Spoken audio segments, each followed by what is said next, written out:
Tengan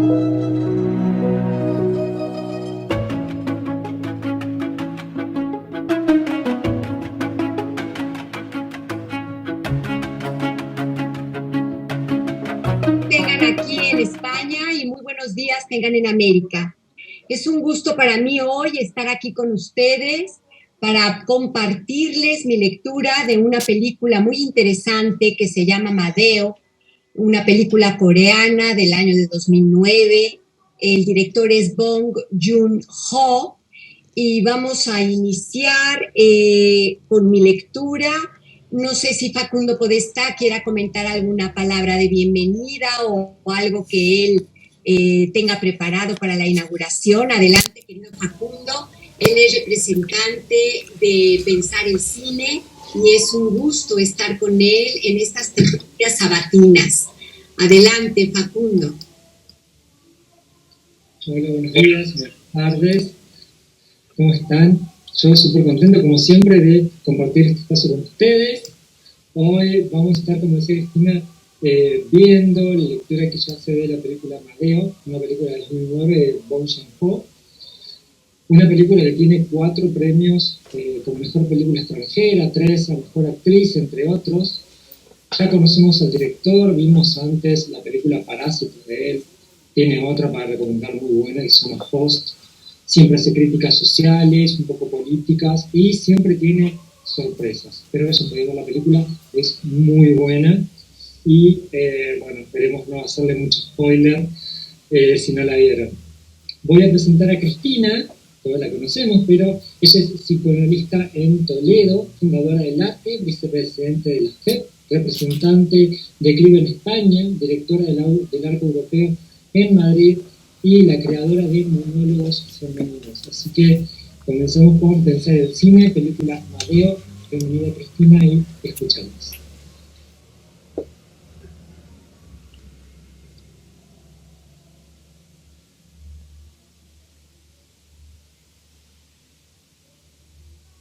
Muchísimas gracias, querido Facundo.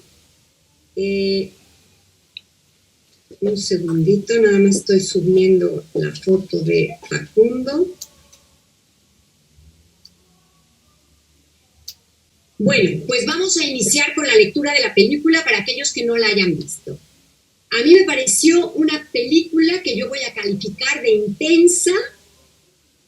Probablemente también yo puedo decir que es sórdida y es muy desgarradora. Pero nos deja unas reflexiones muy interesantes. Fíjense ustedes. Cuando hablaba Facundo de Parásitos, creo que fue súper interesante la cuestión de lo de los parásitos, porque alguien pone ahí que no se escucha. Yo creo que sí se escucha, ¿no? Es Adriana, pero creo que lo puso justo antes de que empezáramos. No sé, Adriana, si estás pudiendo escuchar ahora. Sí, ya estoy escuchando. Ah, ok. Entonces, bueno, bien. Entonces, decirles que lo que decía Facundo precisamente en relación a la película de Parásitos, vean ustedes el éxito que tuvo esta película y en realidad la de Madeo es anterior. Entonces creo que es interesante visualizar que la fuente de inspiración del director, este director que yo he puesto el nombre allí en el chat, Bong Joon-ho, estaba siendo la misma fuente de inspiración que lo de Parásitos. Parece que varios de los que escriben y de los que filman historias coreanas tienen esta inspiración. ¿Cuál es? Yo les diría que tiene que ver con esta problemática de la precariedad y con la problemática de las clases sociales. Visto desde esta sociedad asiática, vamos a visualizar, por ejemplo, una serie que está ahora en Netflix que se llama La Gloria, que también es coreana y que también va a tratar precisamente de la problemática de las clases sociales. La cuestión es que hay un jovencito que se llama Do Yeon. Los nombres, bueno, son un poco complicados, pero quienes no lo vieron, yo lo voy a poner ahí para que puedan más o menos seguir. Do Yeon es el personaje que va a ser el personaje del niño, del chico, del hijo. Este Do John es un joven que tiene problemas mentales. Interesante porque recuerden ustedes que una de las psicoanalistas que más se ha dedicado, o de las que más se ha dedicado a la cuestión del niño retardado y la angustia de su madre, es precisamente Maud Manoni. Yo escribía en el chat del Facebook que yo tuve la oportunidad de estar en la escuela experimental de Bonneuil, que se encuentra a las afueras de París. Y esta escuela fue fundada por esta psicoanalista de origen neerlandés que estaba especializada en criminología, que nació en 1923 y murió en 1998. Yo tuve la oportunidad de conocerla, una mujer muy interesante y que tenía muchísimo interés en la investigación de la problemática de los niños psicóticos, autistas, con retardos mentales, incluso con neurosis obsesivas limítrofes, lo que hoy en día conocemos como borderline, como bipolar, todo este tipo de niños.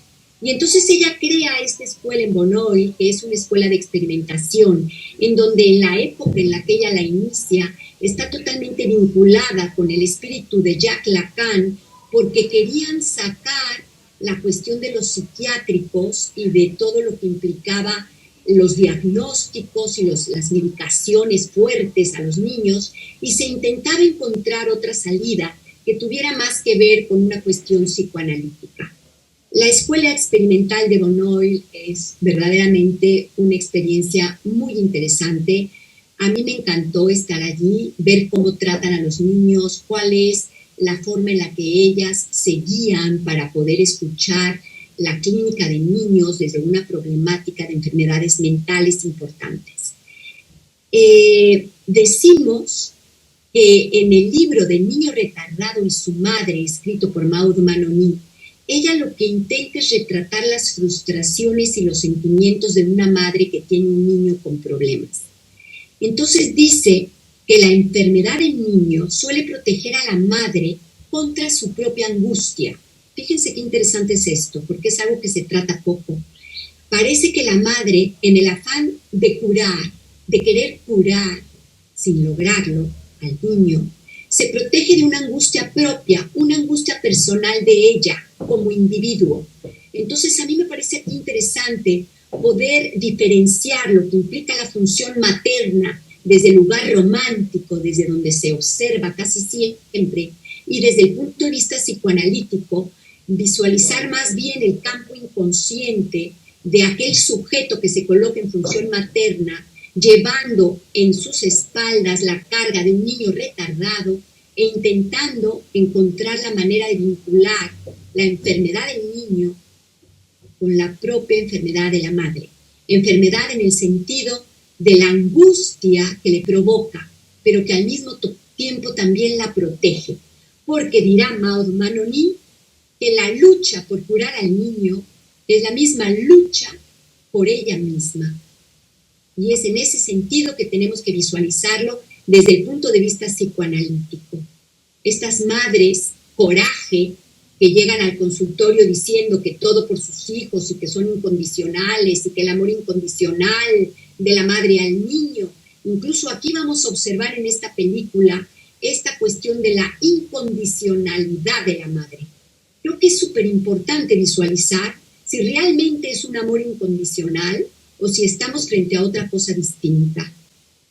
Yo voy a intentar dar la lectura de la película para que podamos abrir un debate sobre si esto es un amor incondicional, eso que las críticas, incluso a nivel de la película, hablan sobre el amor incondicional de la madre, que es capaz de llegar más allá y de hacer lo que sea con tal de proteger a sus seres queridos.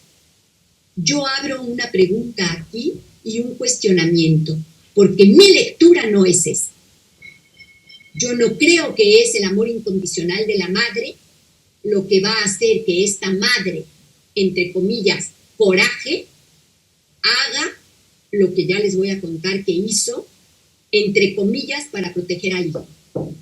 Yo soy más de la opinión de Maud Manoni. Creo que hay una angustia enorme, que hay una culpabilidad enorme y que eso es lo que hace que ocurra lo que ya vamos a escuchar. Así que inicio. Do-John es un joven con problemas mentales y está acusado de la muerte de una chica.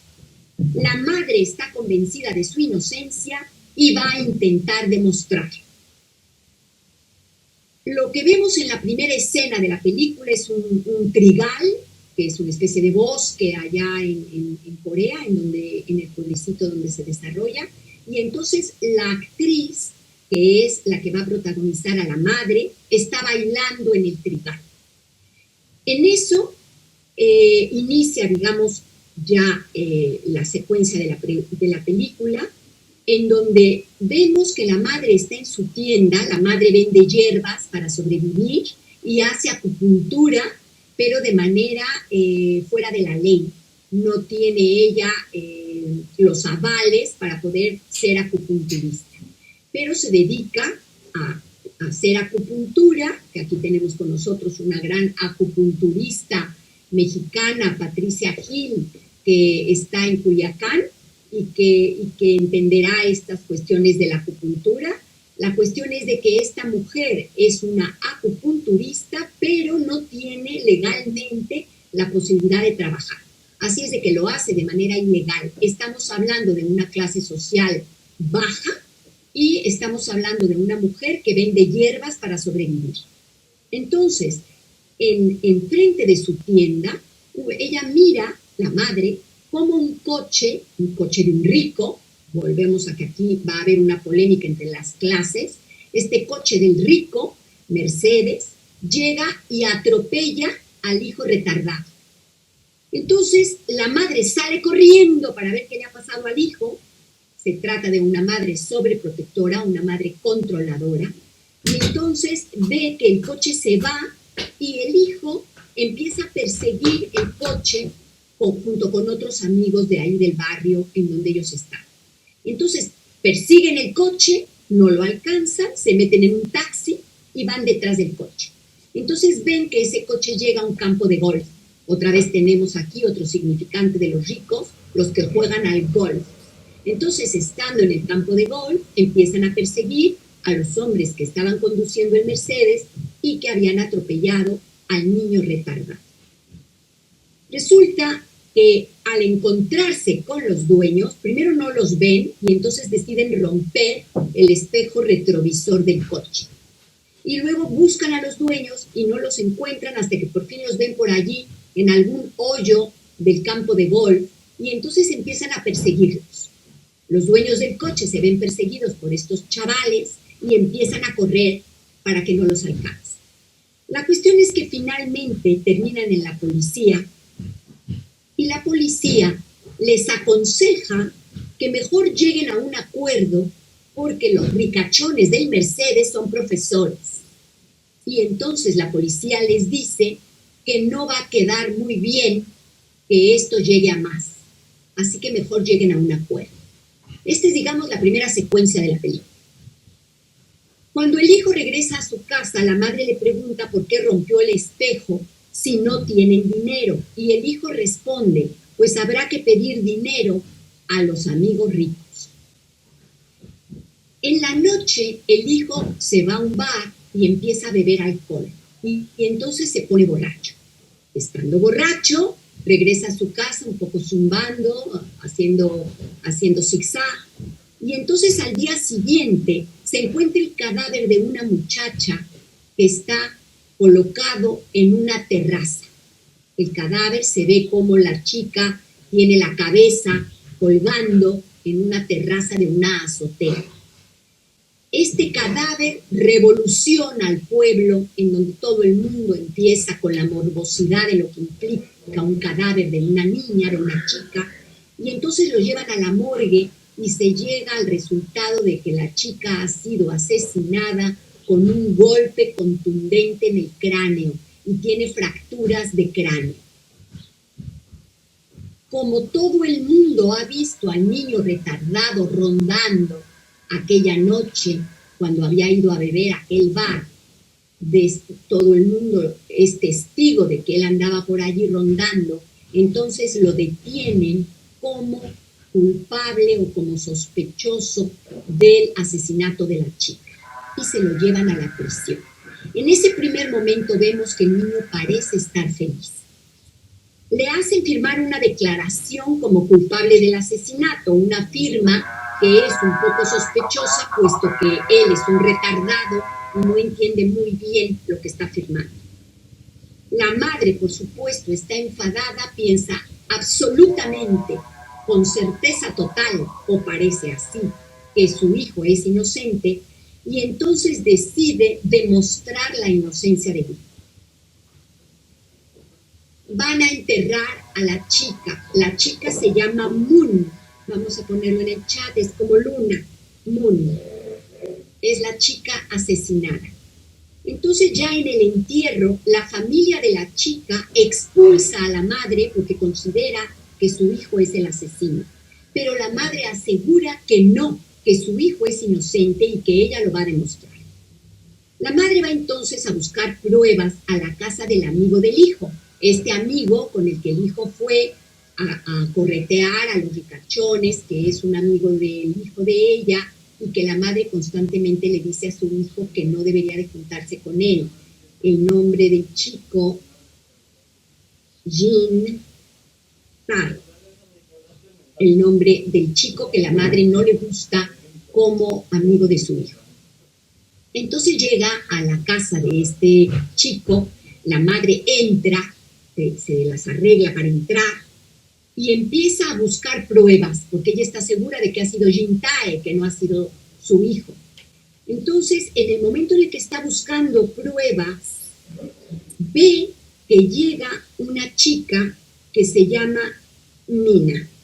Mina.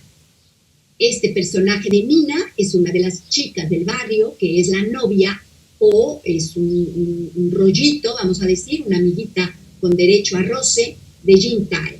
Entonces, cuando ve que entra Mina, la madre se mete en el armario y vemos ahí una escena en donde está el ojo de la madre mirando a través del armario cómo los dos jovencitos van a tener relaciones sexuales. Cuando los chicos se van, más bien se quedan dormidos, ella sale del armario despacito, sin hacer ruido, y empieza a buscar y encuentra un palo de golf que a ojos de la madre tiene sangre, porque se ve que el palo de golf está pintado de rojo. Entonces toma el palo de golf muy contenta, pensando que ya tiene la prueba de la culpabilidad de Jin Tae, que va a exculpar a su hijo. Se lleva el palo a la policía. En la policía se observa que lo que tiene el palo de golf no es sangre, sino que es pintalabios rojo. Entonces Mina le dice a la madre que ella filmó con su móvil una escena donde estaba cantando y utilizaba el palo de golf como si fuera un micrófono. Y entonces había llenado el palo de golf de pintalabios y eso no era sangre. La madre va a tener varias entrevistas con el abogado. El abogado que, como ustedes saben, a nivel de la justicia, cuando no hay dinero, siempre te pueden dar un abogado que es un abogado del gobierno que te puede defender. Uno de esos abogados está hablando con la madre y le dice que su hijo efectivamente es bastante señalado y que está probablemente dentro de una posible inculpación y que no va a poderse salvar. Entonces, que lo que él le sugiere a la madre es que lo declare retardado mental para que le vayan a dar como, digamos, condena unos 4 años de prisión en un psiquiátrico, en lugar de que lo metan en el reclusorio y lo traten como un asesino normal, vamos a decir. La madre no quiere. La madre dice que su hijo es inocente y que ella va a llegar hasta las últimas consecuencias y que como no quieren hacer nada en la policía para ayudar a su hijo, que ella va a investigarlo por su lado y que ella va a encontrar la manera de probar la inocencia del hijo. Vemos aquí, como les digo, una madre en ese tono, la madre coraje, la madre creyente del hijo, de la inocencia del hijo, y la madre que va más allá hasta las últimas consecuencias para poder demostrar la inocencia de su hijo. Yo aquí abro una pregunta. que la dejo aquí puesta para que cuando hagamos el momento ya de la tertulia podamos todos hablar. Mi pregunta es, ¿qué inocencia quiere en realidad probar? Esta es una pregunta que yo me hago, ¿eh? Ella quiere probar la inocencia de su hijo, pero ya después de que yo les cuente toda la historia y de que podamos tener el puzzle completo, vamos a poder interrogarnos realmente cuál es la inocencia que ella quiere demostrar. Bien, así las cosas, al llegar a su casa, la madre se va a enfrentar con Jintae, que se ha enterado de que ha entrado en su casa y está muy enfadado el muchacho. Entonces le pide dinero a la madre. Estamos hablando de que es una familia pobre, una familia que vive al día, una familia que vive en un techito muy precario. Entonces este muchacho llega y abusa realmente de esta mujer, coge un cajoncito que tiene ella, su dinero, se lo roba, se lo queda todo y le dice que eso es por las molestias y por haber ido a registrar su casa. La madre está totalmente indefensa, vulnerable, y el chico la roba. Pero le dice algo bien interesante, que lo vamos a poner también en el chat. Le dice que él no pudo matar a Moon,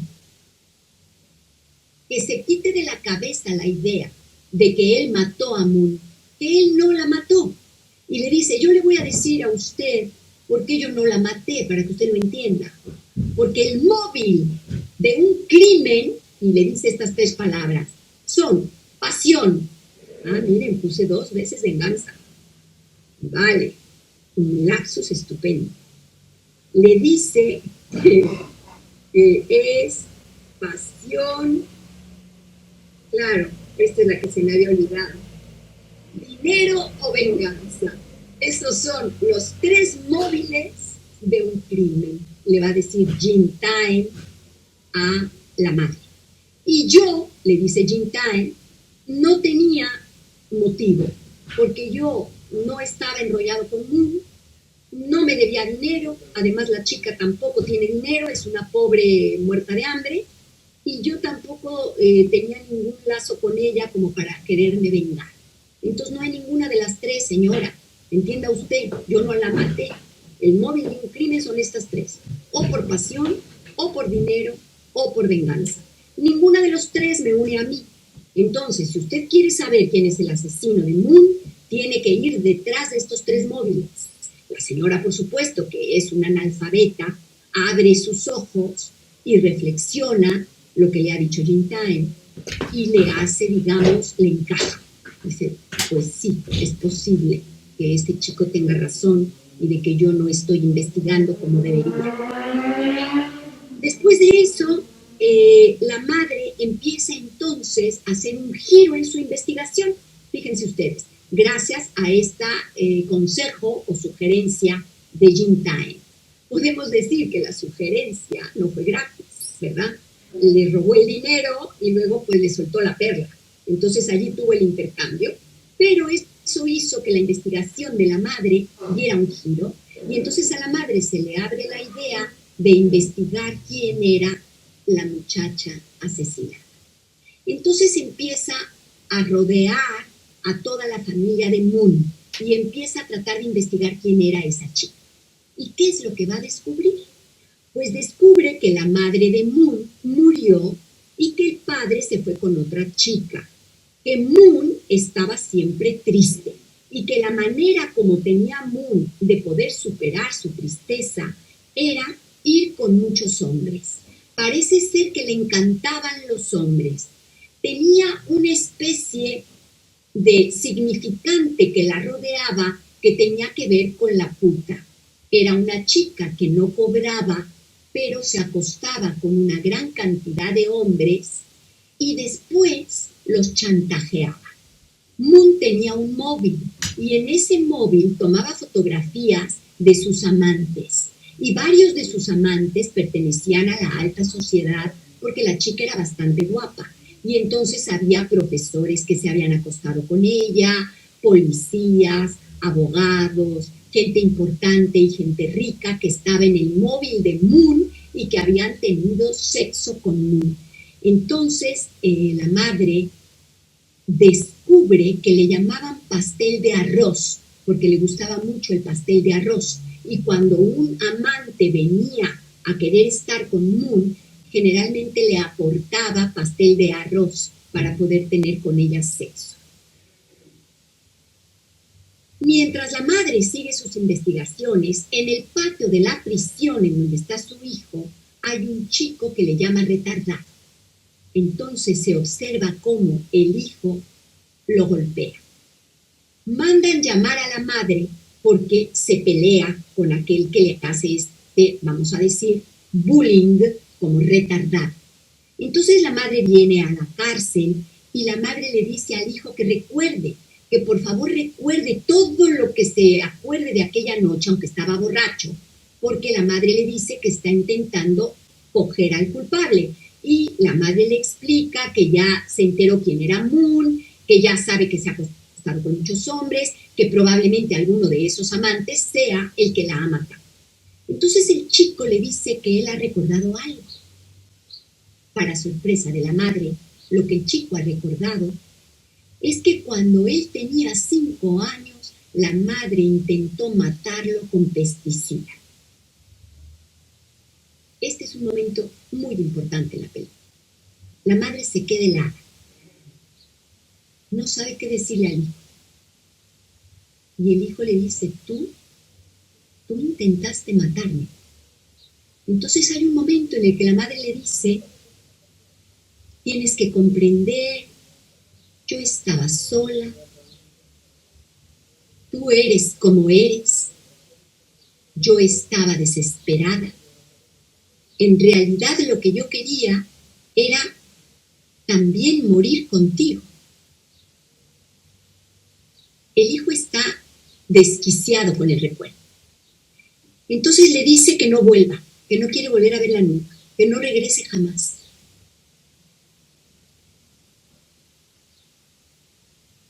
Sin embargo, después de un tiempo, que la madre regresa y el hijo no quiere verla, pero después de un tiempo el hijo vuelve a acceder a verla, el hijo le recuerda que ha visto a un hombre mayor y le dice que el hombre mayor que ha visto es uno de los que está en las fotografías del móvil de Moon.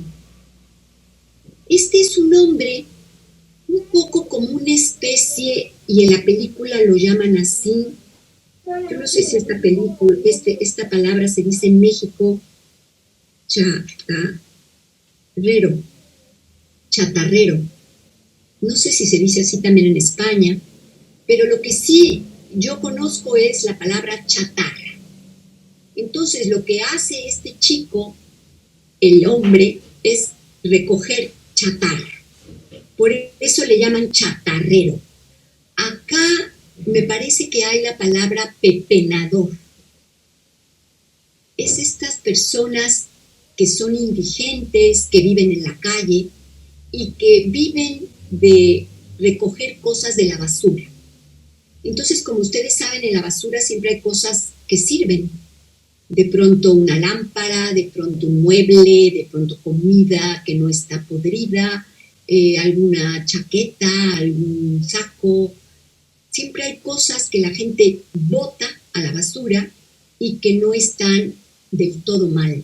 Entonces, este tipo de personas en el mundo que son pobres y que no tienen trabajo y que viven lo que llamamos los sin techo, viven bastante de pepenar cosas de la basura.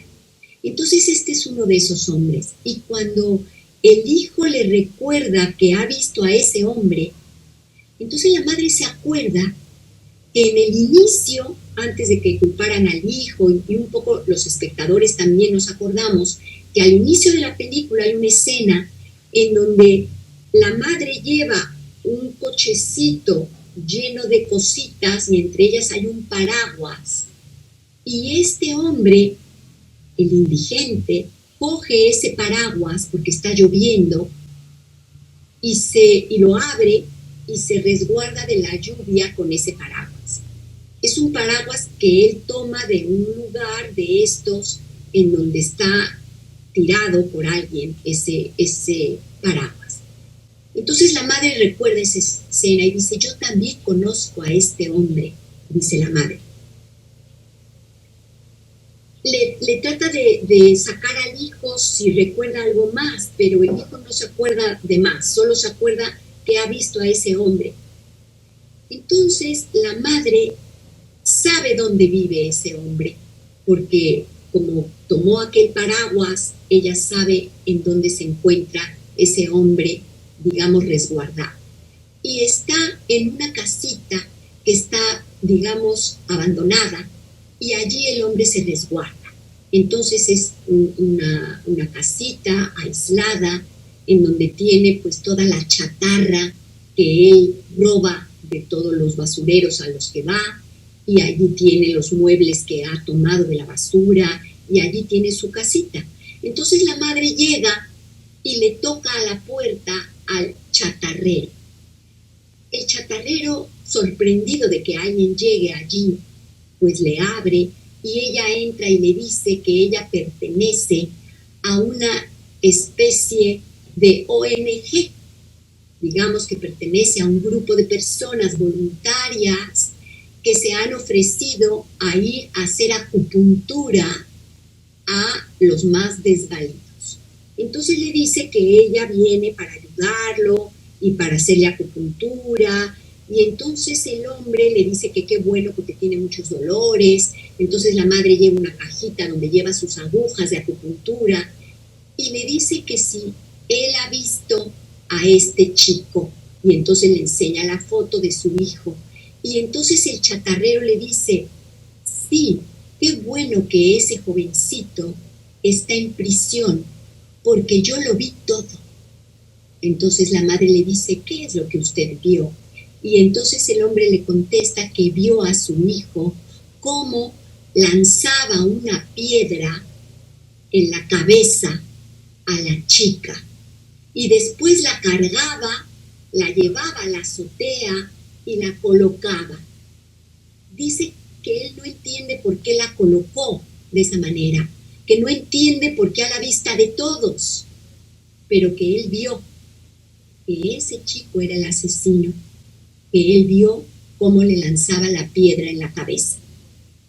Entonces la madre, conforme iba escuchando la historia del hombre, empieza a ponerse cada vez más nerviosa, empieza a comprender que efectivamente su hijo pudo haber hecho esto, y entonces le dice al hombre que seguramente se ha equivocado, que seguramente él no vio eso.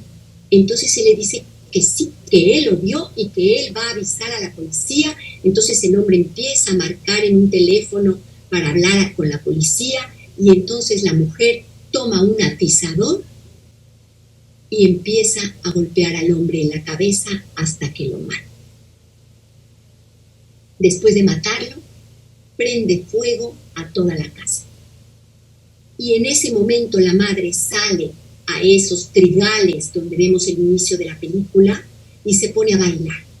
Se pone a bailar en esos trigales después de haber asesinado al hombre y de haber prendido fuego a la casa. Cuando llega a su casa, el inspector de la policía visita a la madre y le dice que ya han cogido al asesino, que el asesino se llama JP.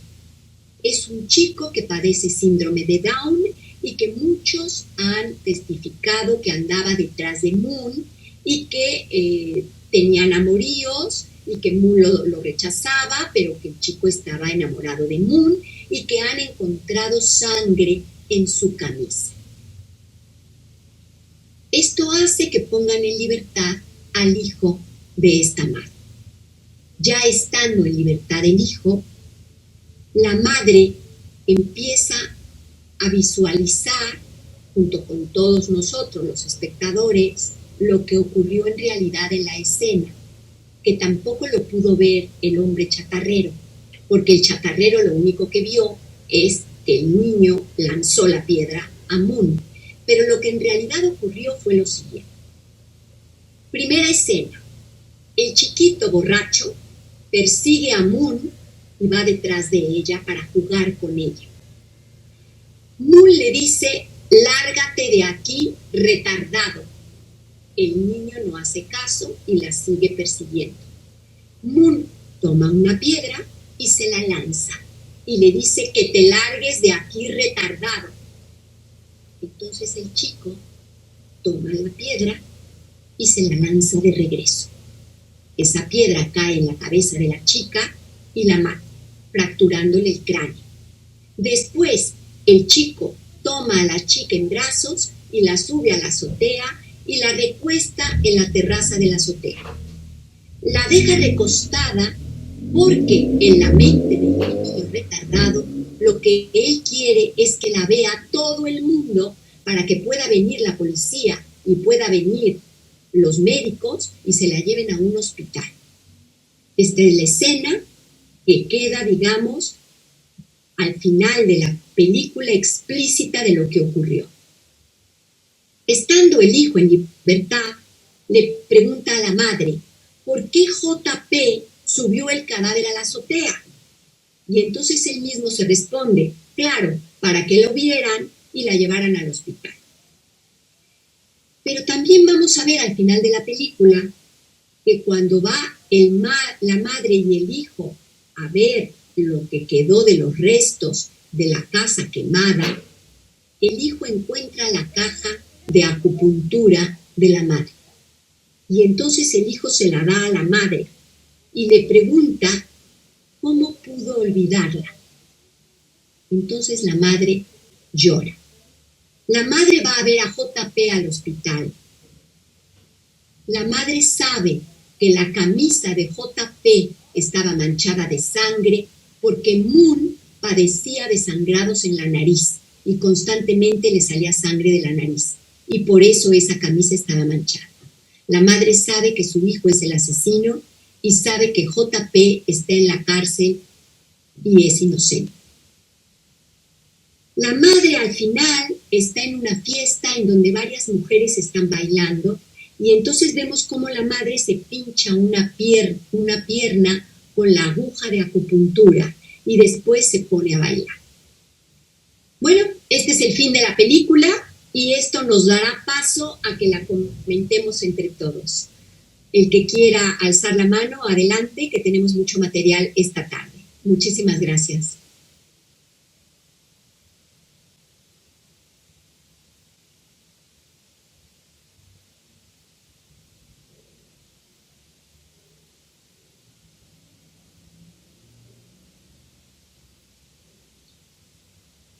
Bueno, para ir empezando, ya saben, pueden escribir en el chat, levantar la mano o simplemente abrir sus micrófonos para hablar. Yo me quedo con algún tipo de reflexión, ¿no? Respecto de cuál es la culpa, cuánto más fácil es solucionar los problemas ajenos que hacerse cargo de los propios.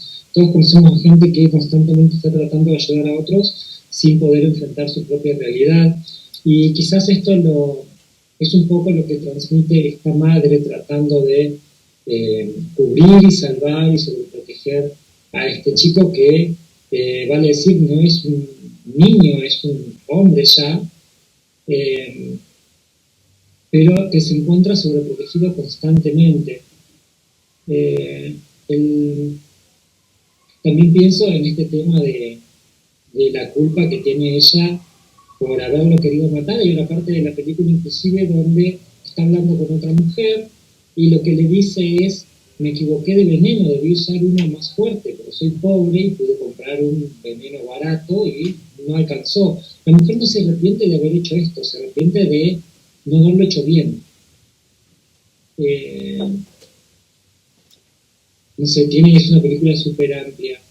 La diferencia de clases es constante, de a lo que se puede o no acceder, los comentarios respecto a lo que los pobres pueden no acceder, e inclusive la escena donde esta mujer que es pobre mata al chatarrero, que es más pobre aún, le dice, tú no vales la mugre de las uñas de mi hijo.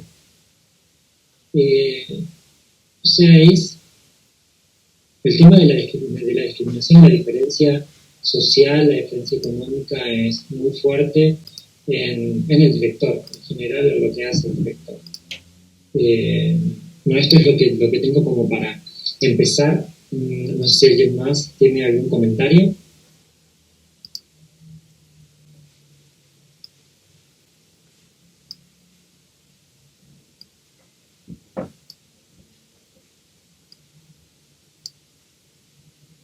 Van animando y van digiriendo esto que hemos hablado. A mí me gustaría comentar que en la película está como bastante clara la naturaleza de estrago de la relación de la madre con el hijo. Aquí tenemos una madre estrago. ¿Cómo podemos nosotros visualizar el estrago? Yo les decía que uno de los libros recomendados para esta película era precisamente La madre estrago, porque en este libro tenemos la posibilidad de ver, mediante varios casos clínicos, la problemática que va teniendo cada madre en relación a su maternidad.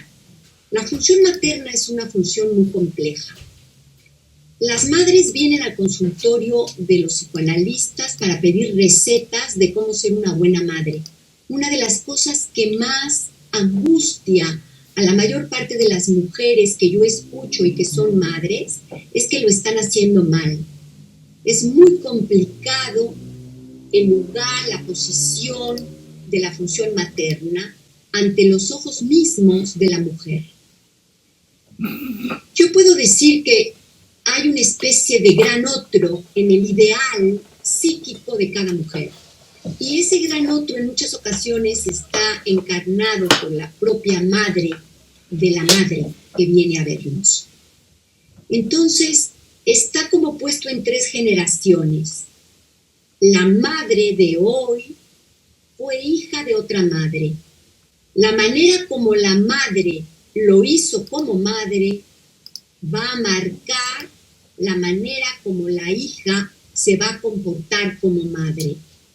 Normalmente vemos hijas abrumadas por madres absorbentes, sobreprotectoras, controladoras, que atosigan, y vemos que las hijas tratan de compensar aquello que no quisieron para ellas mismas y se convierten en madres permisivas, liberales,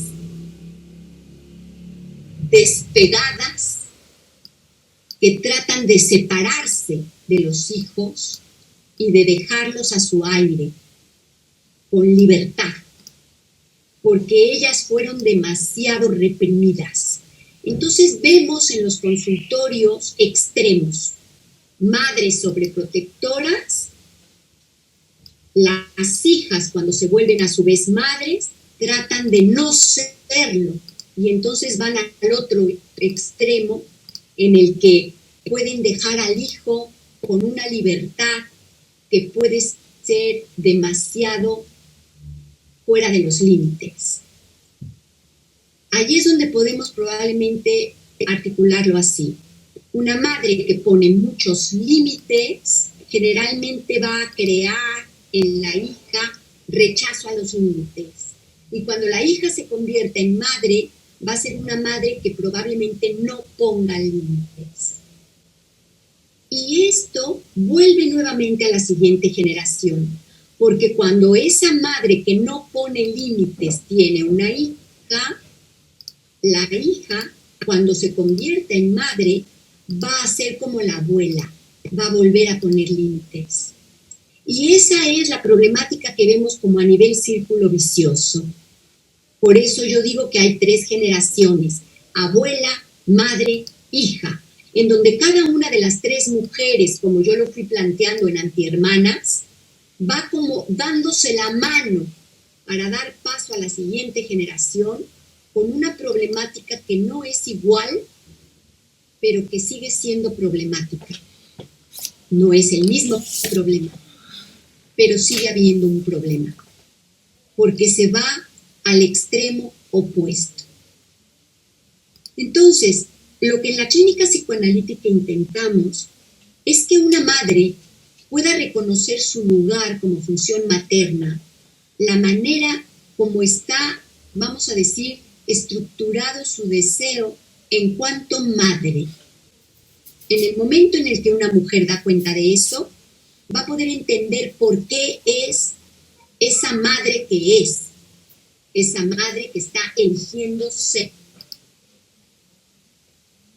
Puede que esa madre piense que lo está haciendo mejor que su propia madre, y puede que sea el caso en algunos aspectos, pero puede que en otros aspectos no. Y eso es de lo que se trata en la clínica psicoanalítica, de visualizar el aspecto en el que no, porque es el que le pasa factura a la mujer en su posición de madre. Va a tener culpabilidad. ¿Cuál es la culpabilidad de nuestra madre de esta historia? Creo que de manera sencilla podemos articular que la madre ha tenido un hijo retardado. Como pueden ustedes ver, no hay padre, ni siquiera se le menciona. No sabemos quién fue el padre, no sabemos nada absolutamente de la vida amorosa de la madre. No tiene novio, no tiene sexo fuera del hijo, porque en la película hay un momento de relaciones sexuales incestuosas entre la madre y el hijo. El hijo se llega a acostar con la madre en la película. Entonces, fuera del hijo, no tenemos nada. Es la madre y el hijo. No hay deseo de la madre fuera del hijo. Y no hay otro hombre. Esto me parece de vital importancia. Porque esto ocurre no solamente en la clase baja, no solamente con hijos retardados y no solamente con problemas económicos o culturales. Cuando para la madre el deseo es el hijo, estamos ante un problema gordo a nivel psíquico. Y el hijo está preso en las garras de la madre, que no tiene otra cosa más que ese hijo. Hay algunos hijos que tienen la posibilidad de escapar a esto, pero no todos. En este caso, el niño es retardado y está preso de la madre.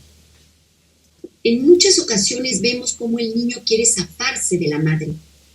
Vemos un hijo que se siente abrumado por la madre. No vemos un hijo amoroso con la madre, vemos un hijo harto de la madre. Constantemente la retira de él, constantemente la aparta de él, no la quiere con él. Y la madre insiste, insiste, insiste, como si fuera una amante celosa. ¿Cuál es la culpa? No podemos saber la culpa porque no está en el guión, pero podríamos articular que al nacer el hijo retardado, la madre se haya sentido decepcionada, como la mayor parte de las madres que tienen niños retardados. La frustración de tener un niño retardado, como apunta Maud Manoni. La mayor parte de las madres que tienen un niño retardado, desde un síndrome de Down hasta cosas mucho más complejas, tienden a decir que su hijito es un angelito. Dios me ha dado un ángel. El niño retardado sube al pedestal del ángel. El niño retardado no es ningún ángel. Este niño retardado es un asesino. Creo que es importante visualizar la frustración y los sentimientos de la madre, tan fuertes, tan reales, que cuando el niño tiene 5 años, intenta matarlo como si fuera una rata, con pesticida. Está harto de su hijo retardado y quiere matarlo. pero no lo logra matar, el niño sobrevive. Yo me pregunto, ¿y si acaso la madre pensó que por ese pesticida quedó peor? Porque el niño era pequeño cuando le da el pesticida. Yo tengo en el consultorio varias mujeres que han hecho ciertas cosas a sus hijos de niños que les hace pensar que luego el niño tiene un problema neurológico debido a lo que esas madres han hecho. Por ejemplo, golpeado la cabeza con algo contundente o algún tipo de violencia contra el hijo que físicamente puede haber quedado alterado. Y les queda la culpa de aquel arrebato, vamos a decir. Esa culpabilidad, en este caso de la historia, el intento de asesinato de su hijo, es lo que, en mi opinión, va a hacer que la madre se vuelva tan intensa en su necesidad de proteger, sobreproteger, creer en un sitio donde ni ella misma se lo cree, en la inocencia de su hijo. Porque hay algo que tiene que ver con el campo inconsciente en donde de alguna manera lo tiene que percibir. Hay una escena que no debe pasar desapercibida. La madre le enseña al hijo a defenderse y le dice, como una especie de mandato, lo veo yo, le dice, si alguien te dice retardado, atácalo. No se lo permitas. Y el hijo en 2 ocasiones ataca en la película. En 3 en realidad. La primera es cuando el coche lo atropella, se va detrás de los dueños. Ustedes pueden visualizar la escena llevada al límite del arrebato, del mandato de la madre, si alguien te hace daño, regrésaselo. Podríamos ver allí el palo de golf y el chico golpeando la cabeza de los ricachones, sin ningún problema, sin ningún tipo de remordimiento, porque es un mandato de la madre. Alguien te hace daño, regrésalo. El segundo momento está en la prisión. Otra vez alguien le dice retardado. El chico se va con todo lo que es y daña al preso y termina en la enfermería. Y el tercero ha sido la chica. La chica le dice, eres un retardado, le avienta la piedra. No le avienta la piedra a darle. La chica le avienta la piedra para que se vaya, el chico está lejos. Pero el chico coge la piedra y viene por ella. Entonces, en ese lugar de la mente del retardado, él lo ha hecho bien. Es el mandato de la madre. Si alguien te daña, dáñalo. Y yo me pregunto, ¿se lo está diciendo a ella misma? Porque ella fue la primera que quiso dañar a ese chico. Ella es la primera que quiso matarlo. Entonces, ¿qué? ¿Tendría el chico que matar a la madre? Eso es un poco lo que yo tengo aquí para reflexionar. Le damos la palabra a Daniel, a Paola, que la tiene levantada. Adelante, Facundo, tú coordínalo. Muchas gracias. Daniel, buen día, ¿cómo estás? Creo que habías visto que levantaste la mano primero. Pau, cuando termine Daniel, sigues tú. Muchas gracias. Hola a todos. Fíjense que ahorita es curioso cómo pasan las cosas. Ustedes saben lo que me dedico, no soy docente. Entonces, esta semana tuvimos un problema muy grande con un alumno con capacidades diferentes. Él está muy complicada la situación porque él se tocó dentro del salón de clases, en una clase, cuando estaban todos sus compañeros ahí, ¿no? Él se tocó como, pues según él nadie se dio cuenta, ¿no?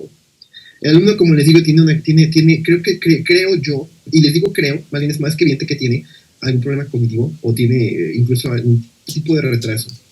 Pero no lo sabemos a ciencia cierta por lo siguiente.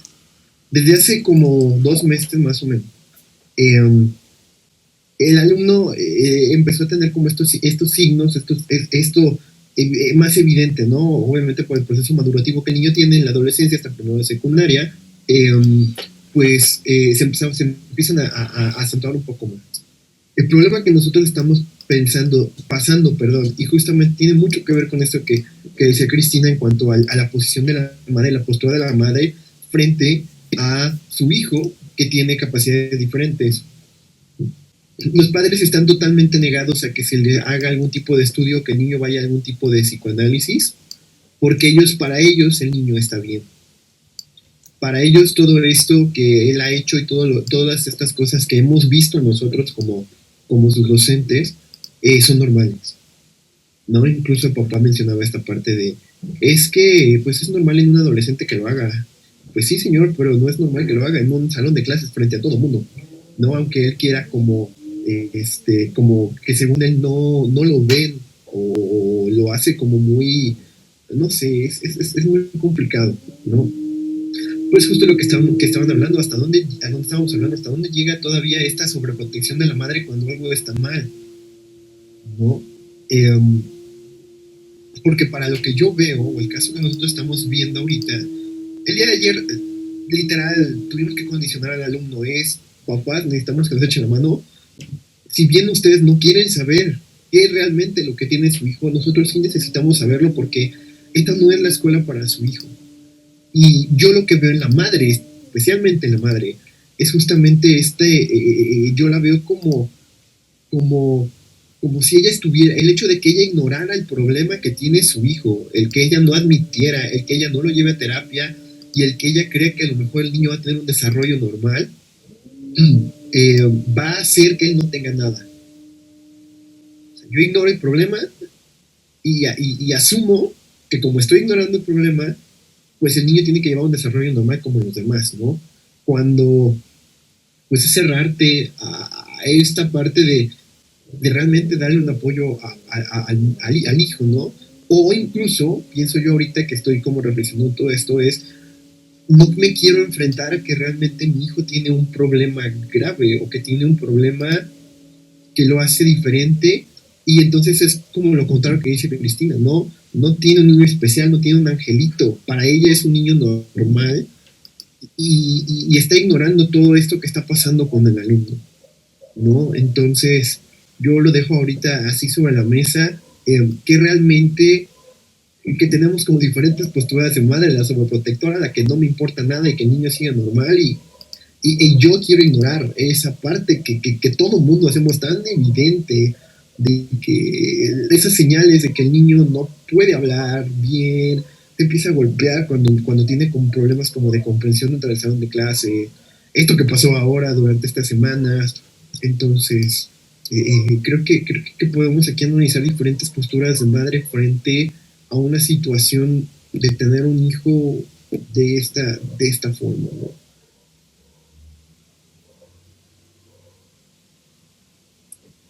Hola, buenos días, buenas tardes. Qué interesante esto que plantea Daniel de las mamás con hijos discapacitados en las escuelas.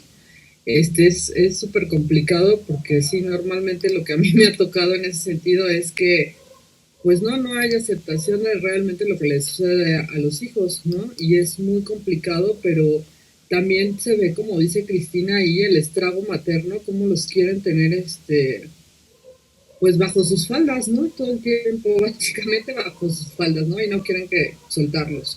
Por otro lado, lo de la película de Madre se me hizo súper, hay la escena clave en donde mata a la mujer, la mamá, al ¿cómo se llama? Al chatarrero.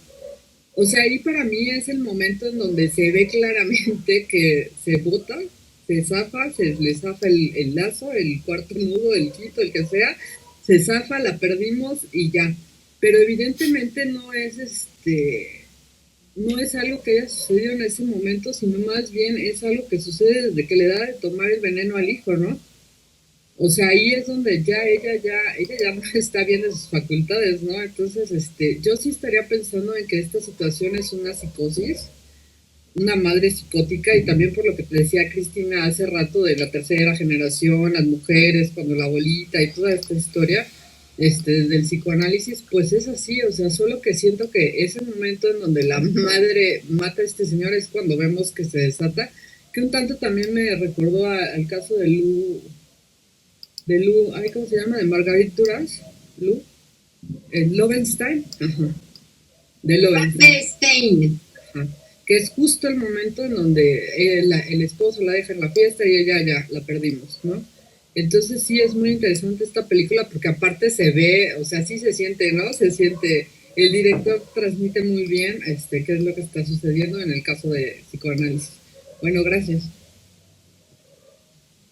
Y fíjense una cosa que me parece a mí estupenda, ¿no? Lo que comenta Daniel y Paola, que me parece además súper interesante de que ellos están metidos en todo lo que implica la educación y allí con los alumnos y con las madres que tienen este problema cuando alguno de sus hijos tiene algún tipo de diferencia, lo que hoy en día le llaman niños especiales, incluso los que denominados hiperactivos, que aunque no tengan ningún tipo de psicosis probablemente, pero son niños también considerados especiales en los colegios hoy en día y que las madres no aceptan en un momento dado si eso es que el hijo realmente lo es o más bien es que es algo del comportamiento, digamos, tanta problemática que hay alrededor de esto de la hiperactividad y del trastorno de deficiencia, de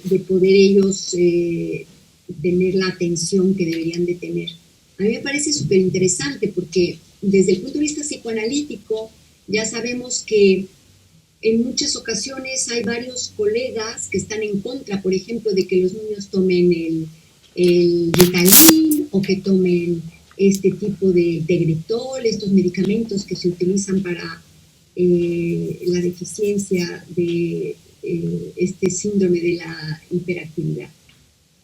Otros que no, otros que trabajan con ciertos neurólogos junto con los medicamentos y llevan a los niños al psicoanálisis y se trabaja en conjunto. Yo he tenido en consultorio madres que medican a sus hijos hiperactivos y los traen a tratamiento y no quieren dejarlos de medicar porque se dicen incapaces de soportar al niño 24 horas. Niños que no duermen en un momento, niños que tienen algún tipo de trastorno neurológico donde no pueden estar con sus horas de sueño normales. Digamos que no es solamente una cuestión realmente de psíquica, sino que hay algo a nivel neurológico que les hace a los niños ser lo que llamamos una especie de dinamita, pero no en el sentido de mal portados, sino que realmente no tienen sus horarios de sueño y de comida de manera un poco, vamos a decir entre comillas, común, sino que, por ejemplo, niños que duermen 3 horas y ya están despiertos. Y entonces las madres como que no dan abasto con este tipo de niños. Y yo he hablado con varios colegas, sobre todo en supervisión, cuando me dicen, bueno, pero esto del psicoanálisis, ok, que no mediquemos y que intentemos quitar las pastillas siempre que se pueda, pero en todos los casos, yo sinceramente no soy tan radical. Creo que hay algunos casos en donde hay que ir poco a poco. También creo que hay algunos casos en los que hay que trabajar al lado de otros especialistas, probablemente por mi formación médica, pero yo sí creo que cuando, por ejemplo, un muchacho alcohólico está dejando de beber y le han mandado, por ejemplo, Orfidal, y esto lo calma, yo no soy de la idea de que si viene a verme decirle no, el Orfidal déjalo y aquí vamos a ver qué es lo que tiene psíquicamente. Yo creo que hay que ir poco a poco. Podemos ir empezando el psicoanálisis que él siga con su medicación que le ha mandado el psiquiatra o el neurólogo. Y luego poco a poquito vamos viendo cómo esta persona se va sosteniendo. Ahora, en el caso que hablaba ahora Paola sobre lo de la psicosis, sí, efectivamente creo que aquí hay algo del orden probablemente de una estructura psicótica. No obstante, un poco en esta última enseñanza que intentaba transmitir nuestro querido colega recién fallecido, Néstor Brownstein, en las últimas ocasiones en las que intercambiamos correspondencia me decía que en realidad lo de las estructuras a nivel psicoanalítico tendría que revisarse, porque finalmente podían en un momento dado como desdibujarse.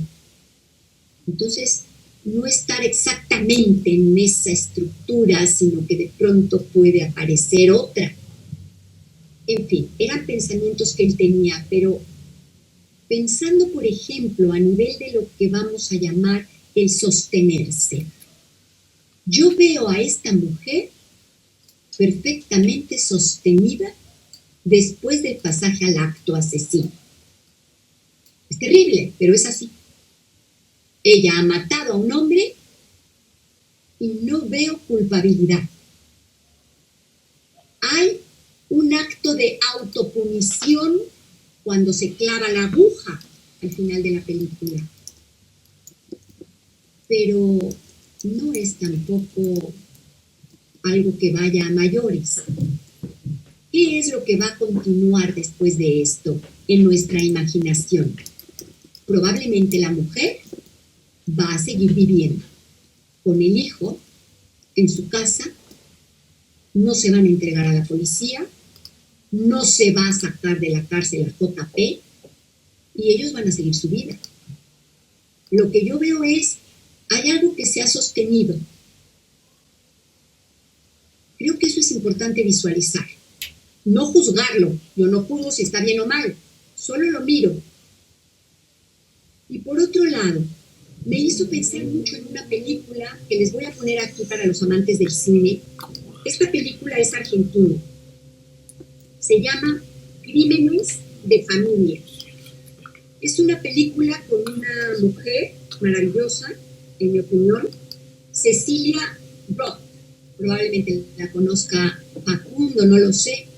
Es estupenda la película porque es exactamente la madre opuesta. Es decir, hay un hijo que viola e intenta asesinar a su mujer, la nuera de la protagonista, que es Cecilia Roth. Cecilia Roth es la madre. Esa madre tiene un hijo. El hijo intenta violar y asesinar a su esposa, la nuera de Cecilia Roth. Pero el hijo cambia todo el panorama haciéndole ver a la madre que todo eso ha sido un error, que no ha sido así, bla, bla, bla. Y la madre se lo cree. Pero durante el transcurso de la película vamos viendo poco a poquito, que esa madre empieza a ver en la luz que el hijo es culpable. ¿Y qué ocurre al final? En esta que yo les he traído hoy de Madeo, la madre saca al hijo de la cárcel, sabiendo que es culpable de asesinato, permite que otro pobre muchacho, también minusválido, síndrome de Down, sea condenado como el asesino, y se queda tan tranquila, además de ella haber asesinado al testigo. En esta de Crímenes de Familia, la madre, después de mucha resistencia, de mucha negación de todo lo que implica la relación madre-hijo, de pronto mira con la luz que su hijo es culpable, que es un violador, un posible asesino. Y entonces esa madre lo entrega a la policía. Lo deja en la cárcel y no vuelve a contestar una sola llamada de hijo. son madres con situaciones diferentes, con posiciones diferentes, ante la misma, digamos, situación de un hijo complicado, de un hijo con una problemática, en este caso de asesinato, de algo difícil. Y las posiciones de las madres son distintas. No obstante, lo que yo veo al final es que en ambos casos la madre se queda sostenida. En este caso de Madeo, la madre sobrevive y sigue sostenida. Y en este caso de la de crímenes de familia, si la llegan ustedes a ver, la madre se queda sostenida. Yo no voy a decir la palabra feliz, ni voy a decir la palabra sana, ni voy a decir la palabra normal. Yo utilizo la palabra sostenida. Se quedan sostenidas. No se autolesionan, excepto que esta se pica con la aguja, pero luego continúa. Van a tener dolor ambas madres, cada una a su manera. Van a tener probablemente recuerdos, pesadillas, muchas cosas que tienen que ver con esto, pero esto es lo que les hace a cada una de estas dos mujeres, entre comillas, sobrevivir.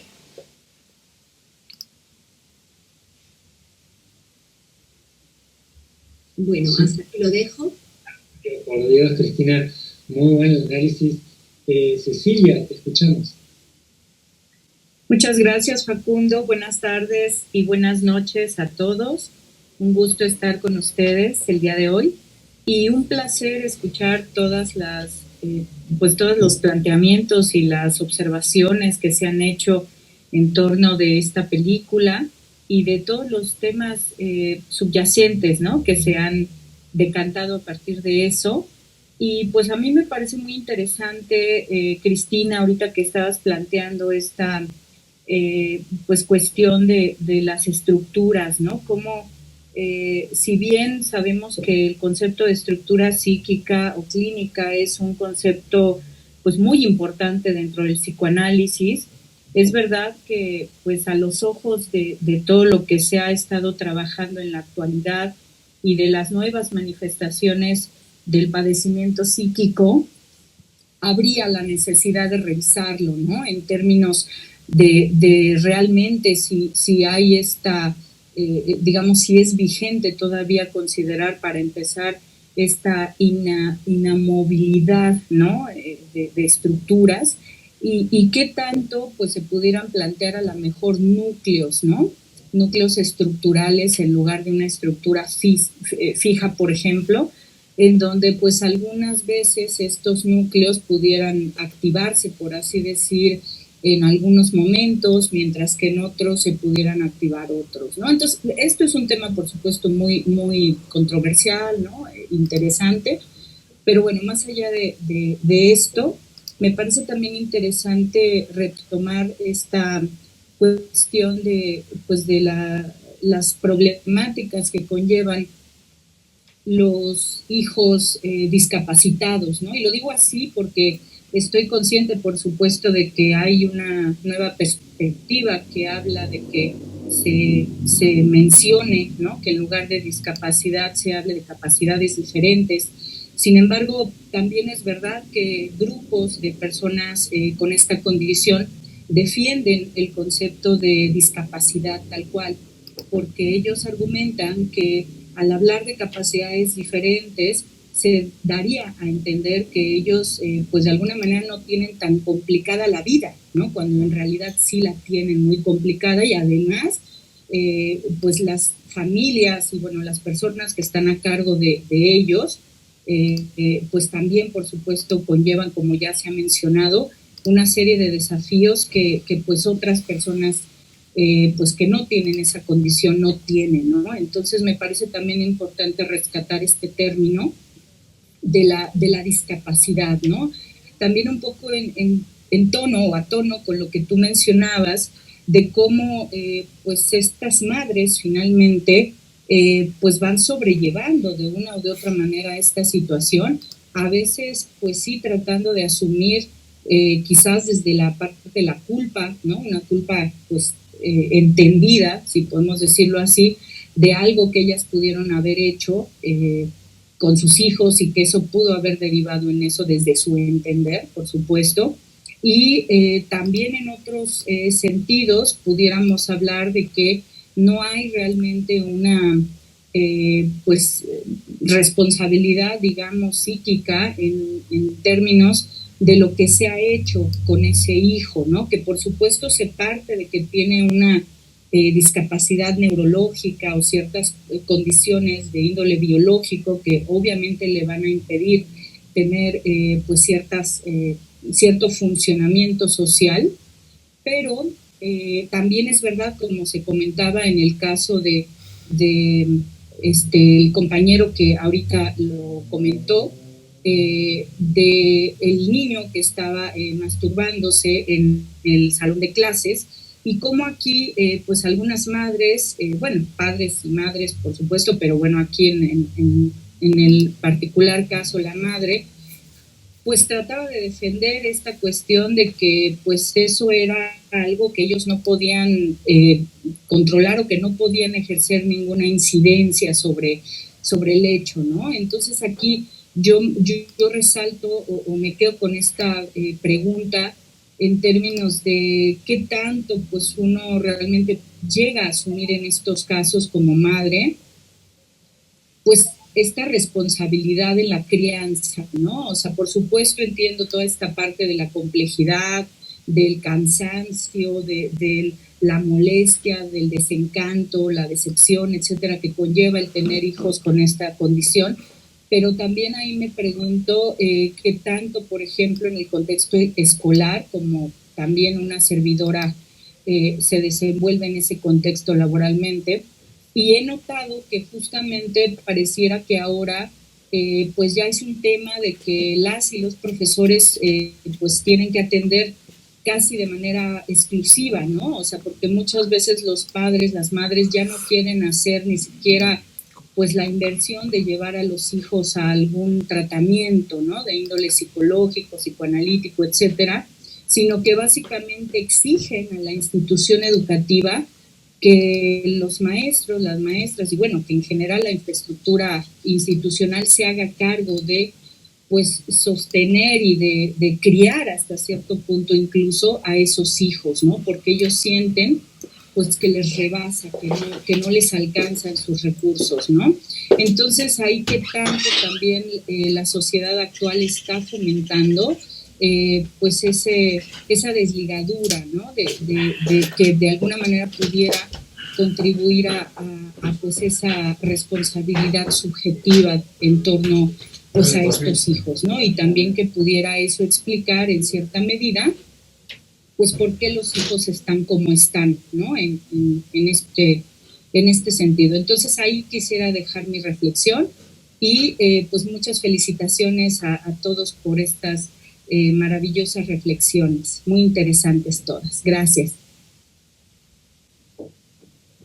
Creo que el director estaría muy de acuerdo con vos, Cecilia, respecto de las responsabilidades que se le atribuyen al Estado en la crianza de los hijos. Daniel, ¿te escuchas? Sí, gracias. Fíjense que ahí yo creo que también tiene mucho que ver la parte de la ignorancia de la sociedad hacia el papel del psicoanalista o de los analistas.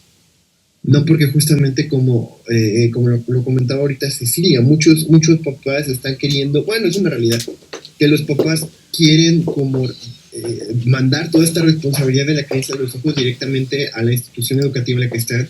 Y muchas veces los papás, es justamente por eso que los tienen en escuelas privadas, ¿no? Pero ahí es donde también las escuelas privadas tienden a llegar a tener la culpa debido a que ofrecen como un departamento, por ejemplo, de psicología, pero que no está marcado el lineamiento. Bueno, la línea es hasta aquí nos toca como escuela, hasta aquí nos toca como departamento de psicología, de aquí para allá es tu responsabilidad, ¿no? Y que muchas veces es justamente porque los papás y la sociedad en general ahorita no está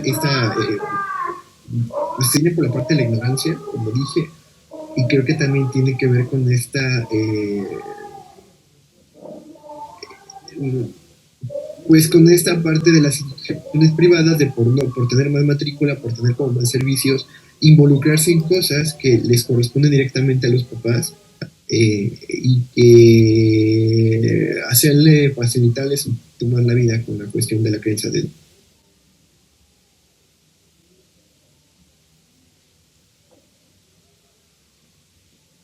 No sé si habías terminado, Dani, porque te silenciaste de pronto.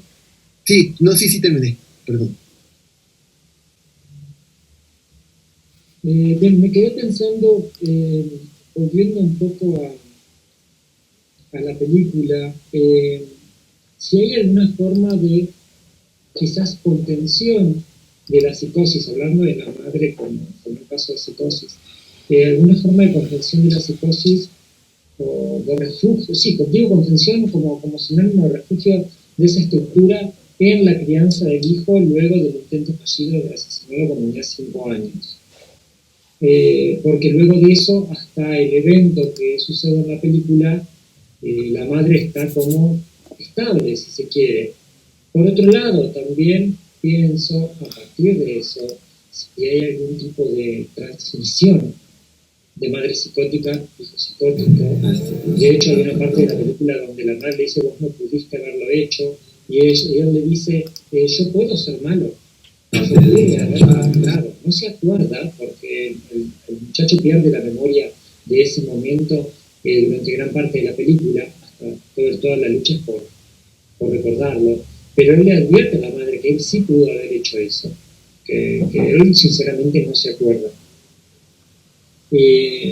Respecto de lo que decían en general de las madres, por ahí, de hecho, Daniel lo acaba de decir, los padres no quieren enfrentar esa situación.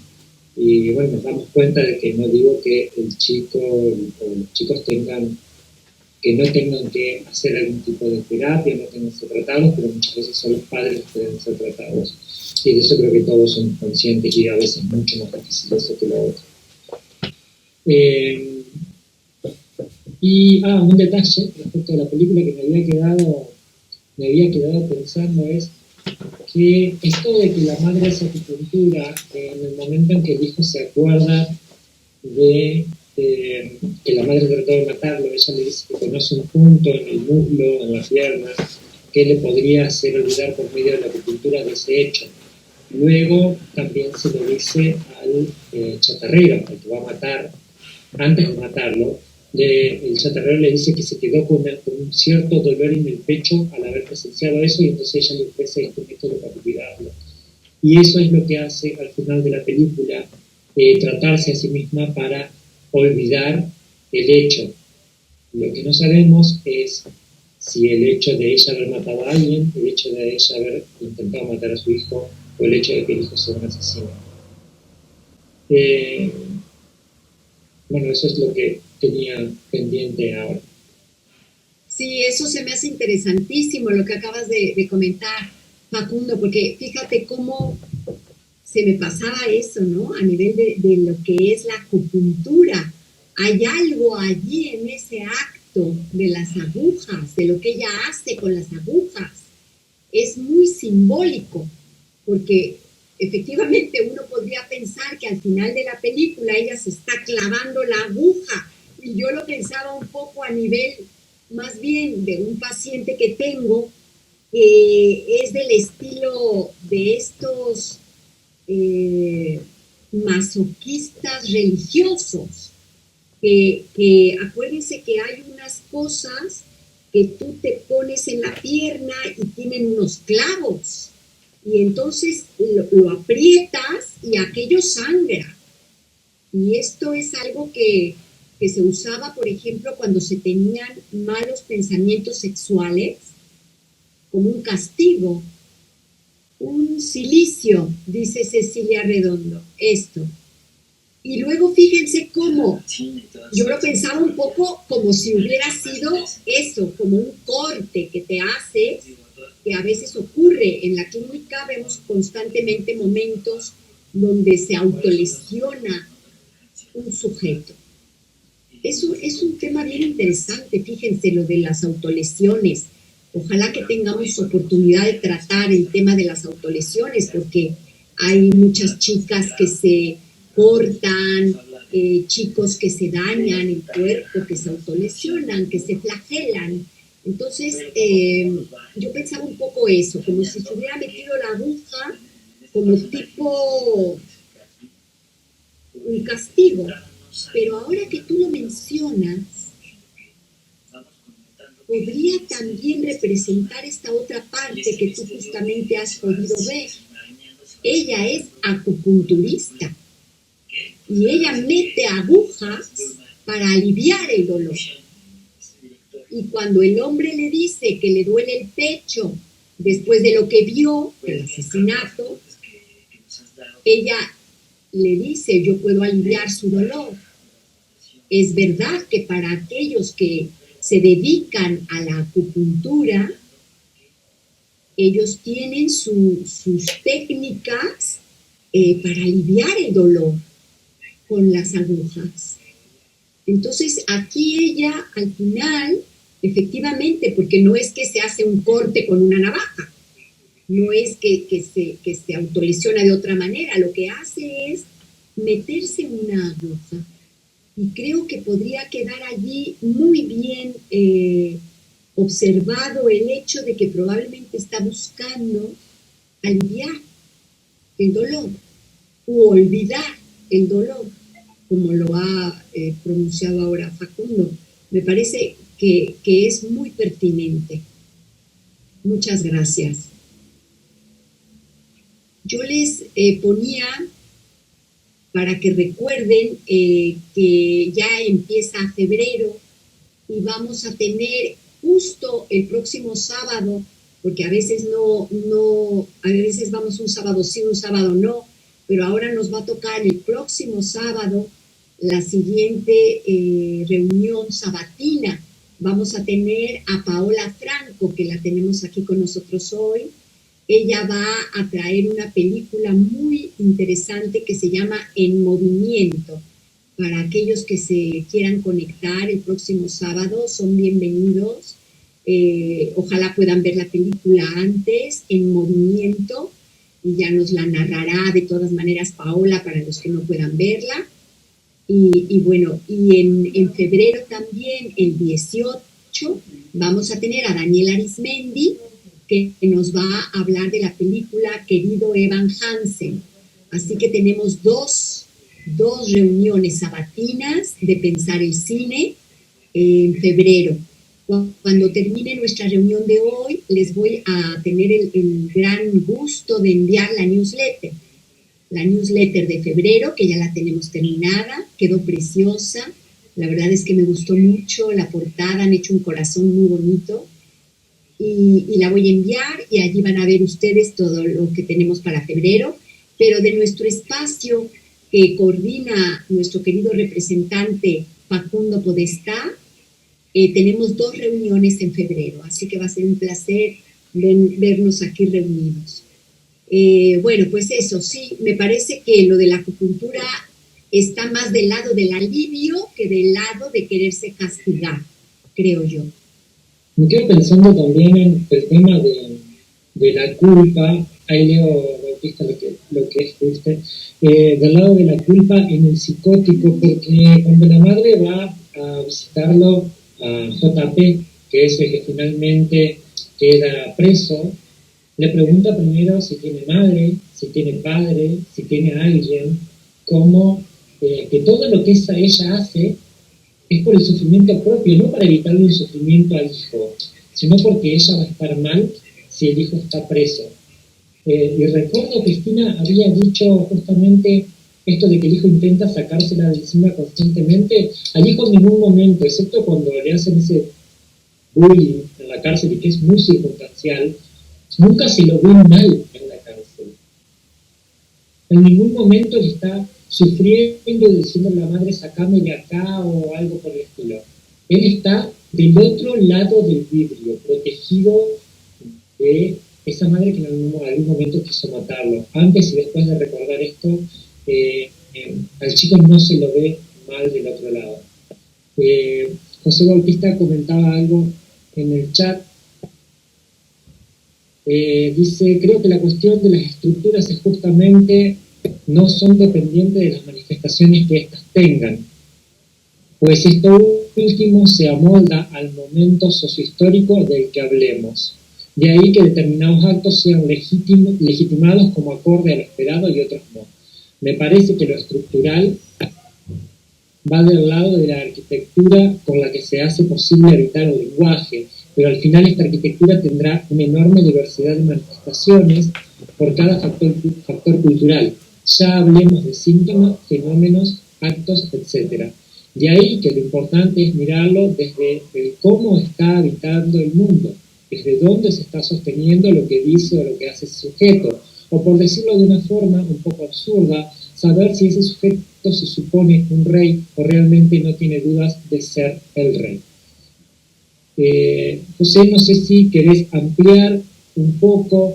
A mí me parece excelente este pequeño texto que has creado recién, y me hace pensar en cómo se va tejiendo un cuerpo por medio de la palabra, algo de lo que se puede ampliar mucho en psicoanálisis. José, no sé si te tenemos acá para que amplíes un poquito.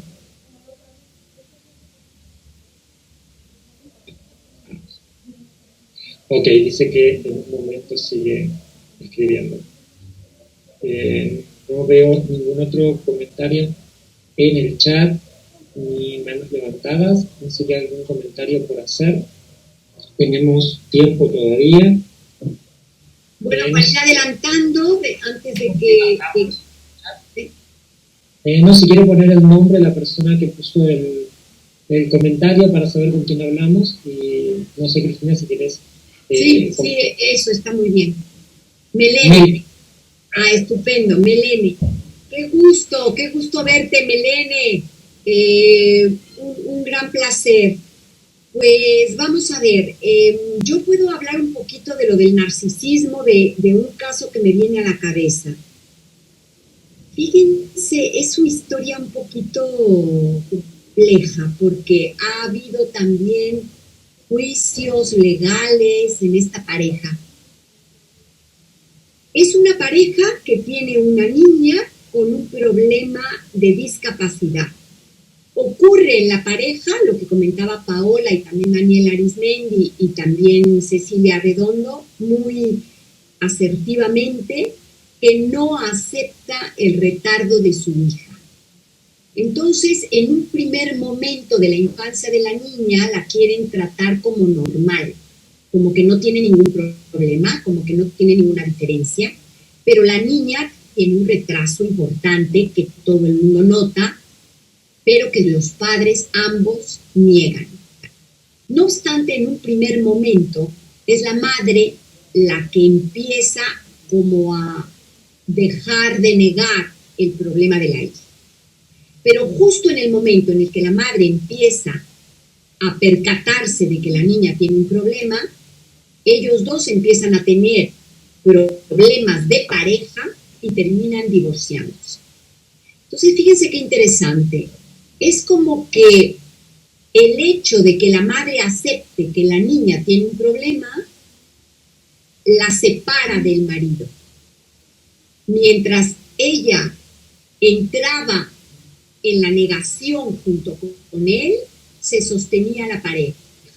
Pero en el momento en el que ella decide, digamos, dar voz a la verdad, que es que la niña tiene una diferencia, vamos a pensar nosotros en esto del orden de la falla o de la falta o de la castración. Entonces, el hombre no lo puede soportar y se separa de ella. Es un caso de muchos años y por lo tanto con muchísimo material, pero un poco como para términos de poder puntualizar la cuestión del narcisismo de los padres, yo creo que aquí tenemos de manera práctica un problema del narcisismo, en el sentido de que el hombre es un médico bastante reconocido y muy inteligente. Entonces, el tener una hija retrasada no lo acepta, simplemente no. Además, el primer hijo que tienen está diagnosticado como un hijo de altas capacidades. Entonces, tener un hijo de altas capacidades es algo que le llena el ego, y luego le viene la hija precisamente lo opuesto. Y es una cosa que le hace explotar a esta pareja. Ha sido un caso de mucho tiempo en donde la madre ha tenido que ir articulando porque es ella la que está en tratamiento.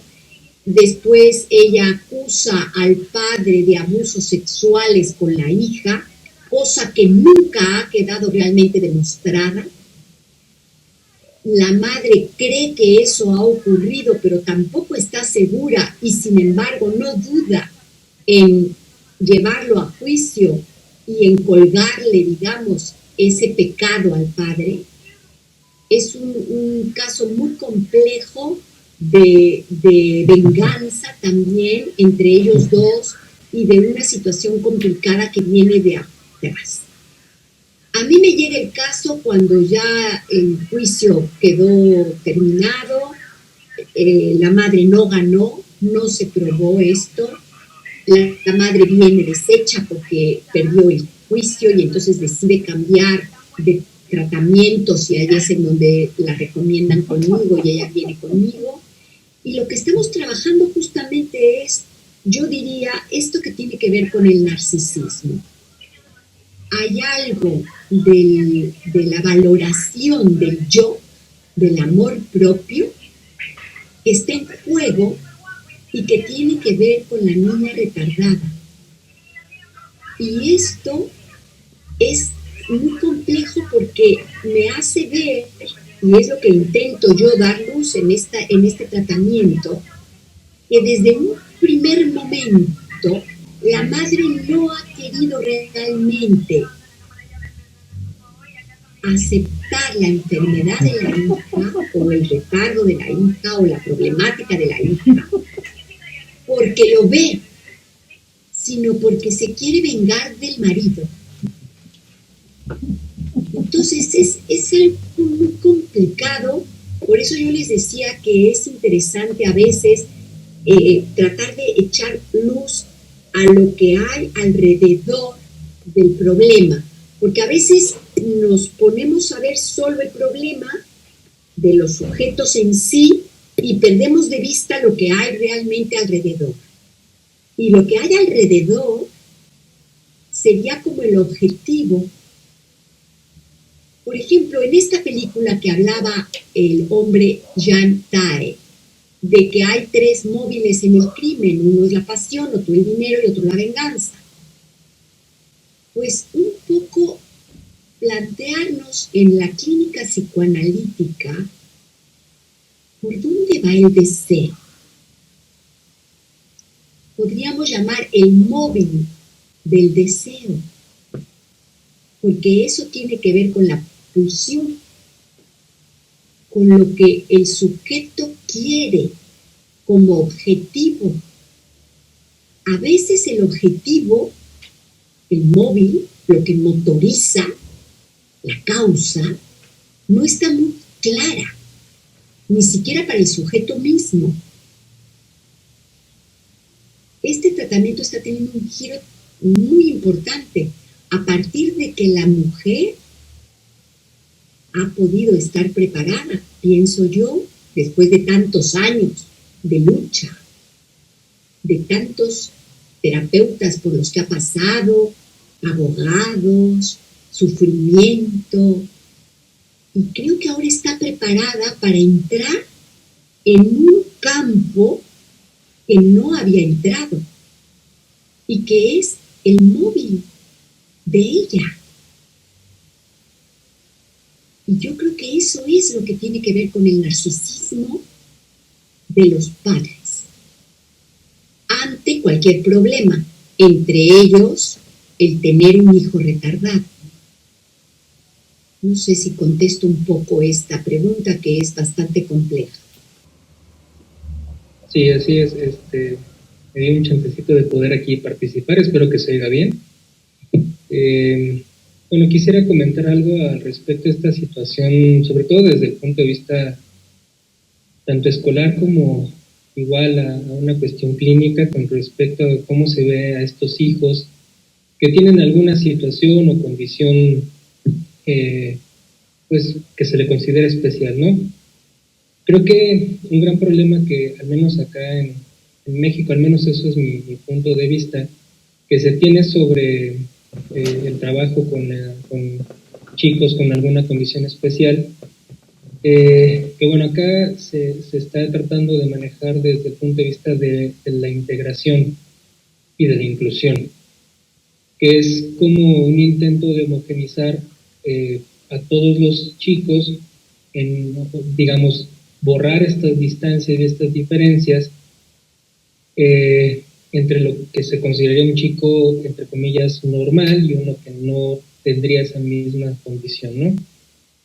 Pero creo que justamente el problema que ha tenido eso es que llega al caso, llega a la situación de que, digamos que un extremo podría ser el hecho de actuar con cierta negligencia o justo con cierta ceguera, ante que evidentemente a pesar de que lo que se busca es una homogeneidad, o sea, que no haya estas barreras de discriminación, lo cual es uno de sus objetivos, sí llega que ciertos padres o ciertas personas, sobre todo a nivel escolar, lo conviertan como en una razón para justificar el no ver, el no querer mirar, el no querer asumir que sí, es cierto que hay que buscar romper barreras, pero que también involucran una atención responsable. Entonces, como que a veces cuesta un poco, o a muchos padres les puede costar esta cuestión de diferenciar entre responsabilidad, que implica, pues sí, considerar que hay determinadas cosas que hay que trabajar desde una forma integral. La mayor parte de las veces es un trabajo totalmente integral, reconociendo también los límites de cada disciplina y que evidentemente en un trabajo conjunto, la dialéctica conjunta es lo que permite que las cosas también avancen, ¿no? Pero creo que eso también involucra la otra parte, que creo que es un tema clínico, de que también estos padres, particularmente madres, que tienen hijos con alguna condición especial, diferente, etcétera, al menos lo que yo he podido observar a nivel de trabajo en consultas, muchas veces siento que el cuestionamiento aquí principal es qué es lo que esa madre o esa mujer o ese padre o esa madre, etcétera, qué es lo que cubre o qué es lo que, por qué necesita muchas veces que ese hijo se mantenga en esa condición vulnerable, porque justo el trabajo hacia la responsabilidad es facultar a ese hijo a que sea un sujeto que tiene responsabilidades, que tiene que hacerse cargo de su vida y de su mundo con lo que tiene y con las herramientas que puede construir. Pero he visto casos de mujeres que es ¿por qué lo necesitan? ¿De qué? Y a veces en algunos de estos casos he tratado de trabajar como la pregunta de ¿cuál es tu vida si no tuvieras a este hijo con estas condiciones? ¿Por qué lo atas a ti? ¿Sí? ¿Qué es lo que se conduce ahí como una necesidad de ese hijo? Y puede aparecer algún tema de angustia, alguna cuestión de arrepentimiento, alguna cuestión de, como acá en México, ¿no? Esta idealización de la posición materna, de que tiene que ser todo, como la madre abnegada, la madre sacrificada, y muchas veces romper con esos ideales es asumir con los dolores, o los dolores más bien que puede tener el saber que hay una serie de condiciones que hay que trabajar. Entonces, siento que es una cuestión compleja de muchas capas que tiene que ver desde cuestiones de los ideales que se le depositan, desde mantener la vulnerabilidad del hijo para satisfacer algún tipo de síntoma propio de la madre y toda una serie de cuestiones.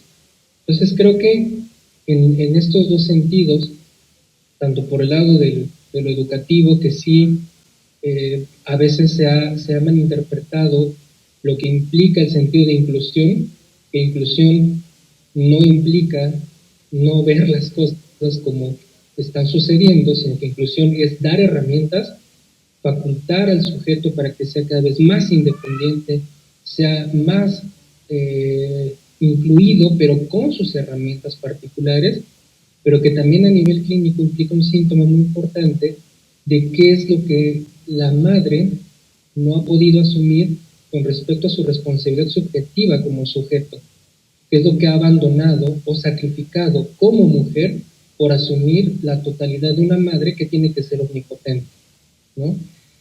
Y bueno, y por el otro lado, con el tema de las estructuras, pues era un poco esa reflexión, ¿no? Que creo que aquí justamente a veces nos puede parecer confusa la idea de las estructuras, tal vez porque a veces nos podemos guiar un poco por la idea de los síntomas, de la cuestión de manifestaciones, que al final esas son cuestiones que se van acotando dependiendo del momento en el que nos encontremos.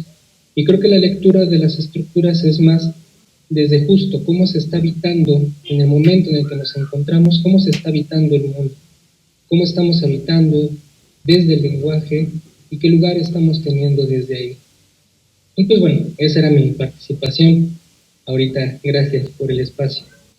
Muchas gracias a vos, José. Qué bueno este comentario cuando vamos terminando, porque Cristina comenzaba su tertulia de hoy diciendo: la enfermedad del niño protege a la madre de su propia angustia.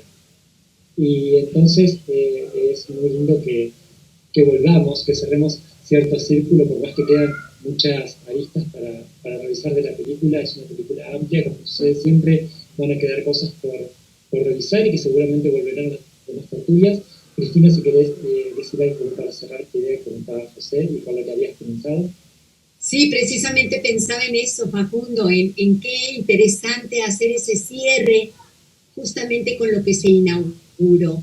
Yo les decía que tuve el privilegio de estudiar cuando fue mi época de estudios en París, durante una época larga, en la Escuela Experimental de Bonneuil, que se encuentra a las afueras de París y cuya fundadora es la psicoanalista bastante reconocida, ya fallecida lamentablemente, Maud Manoni. Esta mujer se dedicó durante toda su vida a tratar de hacer investigaciones experimentales sobre la problemática de niños con problemas de psicosis, de neurosis obsesiva fuertes, un poco lo que hablábamos de las estructuras, sin tener tan en cuenta si existía una estructura determinada, diagnosticada, digamos, pero sí niños con problemas, niños con problemáticas importantes a nivel psíquico. Y entonces Maud Manoni escribe un libro que se llama El niño retardado y su madre, y en este libro precisamente ella, hacia donde se dirige, es hacia lo que acaba de manifestar José María Bautista. Ella lo que dice es que en muchas ocasiones la madre, al luchar por el niño retardado para curarlo, sin curarlo, dice ella, porque no lo llega a curar nunca, lucha también por ella misma, porque lo que la madre quiere es protegerse contra su propia angustia. Y creo que es justamente lo que ha tocado ahora José María Bautista, al decir cuál es el síntoma propio de la madre de un niño especial. ¿A qué podemos llamar inclusión hoy en día? Porque parece que no tiene que ver con el hecho de no llamar, por ejemplo, la palabra que usa Maud Manoni en su libro, que es niño retardado. Entonces ahora hay que cambiar esa palabra y poner niño especial y que haya una inclusión. Sí, todo eso está muy bien, pero ¿cuál es el síntoma propio de la madre ante este hijo que ocupa un deseo en ella? Y un poco yendo de la mano de lo que dice José María Bautista, lo que yo observo muy frecuentemente es la incapacidad de la madre a que el niño mejore. ¿Y por qué una madre no quiere que su hijo mejore, que su hijo avance, que su hijo pueda ser más independiente? Sería aberrante.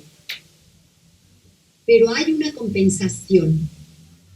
Y la compensación es precisamente que la deja a ella colocada en una posición de omnipotente con su hijo desvalido para siempre.